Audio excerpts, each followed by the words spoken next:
Hi Sam. How are you today? I'm doing well, Alex. What are we learning today? Today, we are learning the word Haar. Haar. What does that mean? Haar. means hair in English. It's most commonly used to refer to the hair on your head. But it can also refer to body hair. That's interesting. Are there any tricky parts one should know about? Yes, actually. A common false friend is the English word hair. In German, the plural is Haar. which becomes. Haare. So, when you refer to multiple strands, you say Die Haare. Got it. What about the grammar for Haar. Haar. is a neuter noun, so it takes the article. Das. In plural, it becomes. Die Haare. So, it's Das Haar. in singular and Die Haare. in plural. Exactly. In the present tense, you might say Ich habe lange Haare. meaning I have long hair. In the past tense, you could say Ich hatte lange Haare. meaning I had long hair. And how do I express that in the perfect? You would say Ich habe lange Haare gehabt. this structure uses Haben. plus the past participle. Gehabt. That makes sense. Is there an imperative form for Haar. Not really, since it's a noun. But if you want to tell someone to style their hair, you could say Mach dir die Haare. which means do your hair. where does the word Haar. come from? The word Haar. comes from Old High German, Haar. which has similar meanings. Over time, it has retained its meaning related to hair throughout the centuries. That's fascinating. I never knew words had such history. Yes, many German words can trace their origins back to ancient languages. It really shows how language evolves. Can we break down the word Haar. a bit more? Sure. The word Haar. is simple and doesn't break down into smaller parts like some other compound words do. But if we think of its meaning, it relates to the idea of covering or protecting, like hair covers the head. That makes it easy to remember.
Let's look at some similar words.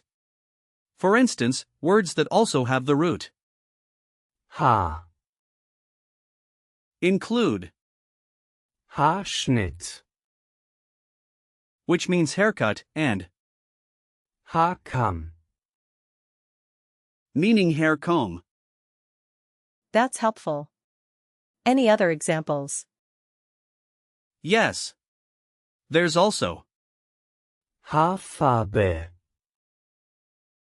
meaning hair color, and Haarpflege. which means hair care. I see. So they all relate to hair. Exactly. You could also consider words with the suffix like Lockig. for curly hair, or Langhaarig. which describes someone with long hair. This is starting to feel like a puzzle. Speaking of puzzles, let's practice using Haar. in real-life situations. Imagine you're at a hair salon. You could start with Ich möchte meine Haare schneiden lassen.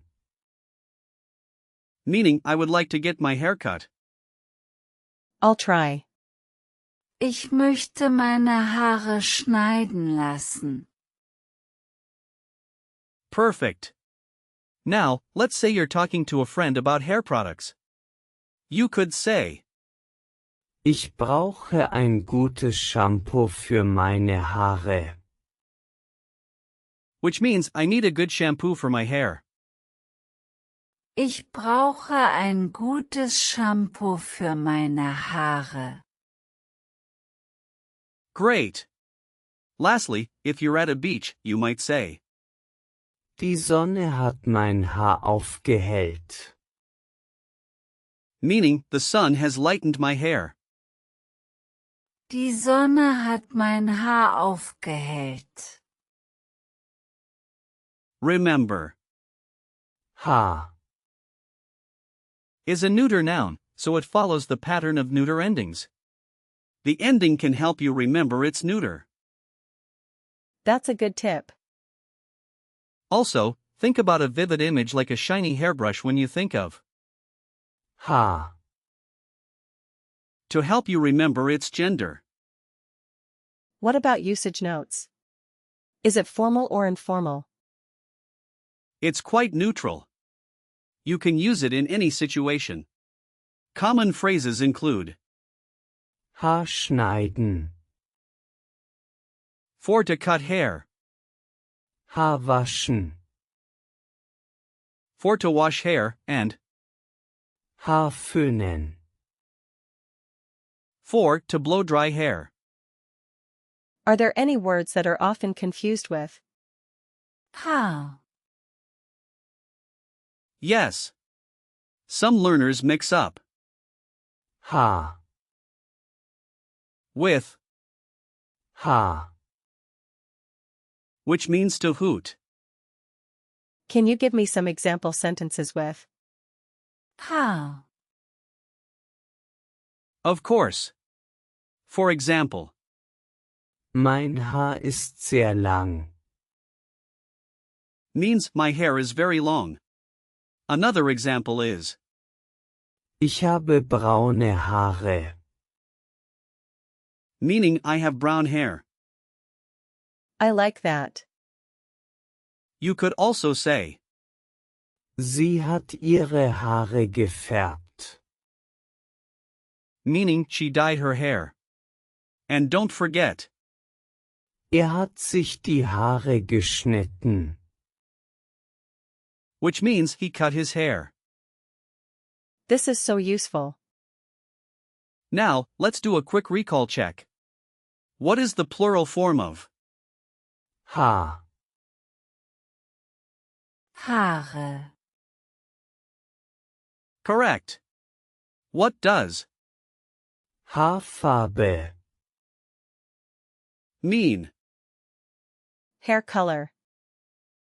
Great. What's the past tense of Ich habe lange Haare. Ich hatte lange Haare. right again? Can you give me the imperative form for hairstyling? Mach dir die Haare. Exactly. And what gender is? Haar. It's neuter. Fantastic job, Sam. To summarize, we learned about the word, Haar. its meanings, grammar, and even some similar words. Thanks, Alex. This was super helpful. I'm glad to hear that. Keep practicing, and you'll use Haar. like a pro in no time.